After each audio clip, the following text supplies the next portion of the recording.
Баршаға сәлем. Бүгін сіздермен Сара. Бүгін сіздермен осындай ең оңай, бірақ өте дәмді болып шығатын печенье жасап көрсетемін. Өте үгітілмелі, дәмі енді керемет болып шығады.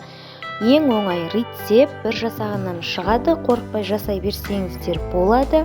Ал ендеше маған алдымен подписаться етіп, лайк басып, комментарияға қолдау білдіріп отырсаңыздар. Ал ендеше бірге жасайық. Алдымен бөлме температурасында тұрған жұмсақ майымызды салып аламыз да, оның үстіне қант ұнтағын саламыз. Қант қолдана берсеңіздер де болады, бірақ қант қоссаңыздар ұзақ миксерлеуге тура келеді. Қантымыз ерігенше мен қант ұнтағын қостым. Сонан кейін осылай жұмыртқамызды салып, қайта бір келкі болғанша жақсылап миксерлеп аламыз.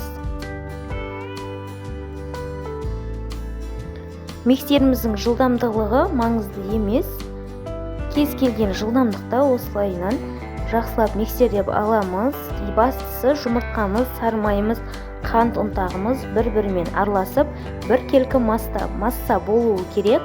Міне біздегі араласып бітті. Електен өткізілген ұнымыздың үстіне бір шай қасық разрыхтелімізді, яғни қопсытқышымызды салып араластырып аламыз. Алдымен осылай күрекшенің көмегімен араластырамыз да, азғантай ұнымызды алып қойыңыздар. Барлығын бірдей қосып жүрмеңіздер. Ұндардың тығыздығы әртүрлі болғандықтан 30-20 грамм ұнның разницасы болады. Енді кезекте осылай қолымызбен жақсылап қамыр илеп аламыз. Осындай жұмсақ қамыр болып шығады. Өте керемет нәзік қамыр болып шығады. Енді осы дайын болған қамырымызды өзіңізге қалағандай формаға салып, печенье жасай берсеңіздер болады. Мен жай ғана осылай дөңгелекше етіп, барлығын жасап алдым. Астына пергамент қағазымды салып, шамамен 2 см, 1,5-2 см қалыңдықта істедім. Міне барлығын жасап болған соң жай ғана бетіне безек ретінде осылай қасықпен 3 узор түсіріп шықтым. Ол өздеріңіздің қалауларыңыз, тіпті бұлай жасамастан басқа пішінде жасай берсеңіздер де болады. Онда тұрған еш нәрсе жоқ. Ал ендеше бетіне осылай қантымызды сеуіп шықтым. Бұл да менің өзімнің қалауым. Қаласаңыздар сепсеңіздер болады, болмаса басқалай жасай беріңіздер.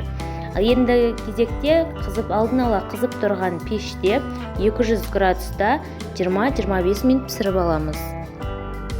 Міне бізде пісіп шықты, дайын. Балаларыңызға осындай печенье жасап беріңіздер. Көріп тұрғандарыңыздай өте оңай жасалынады және де тез піседі.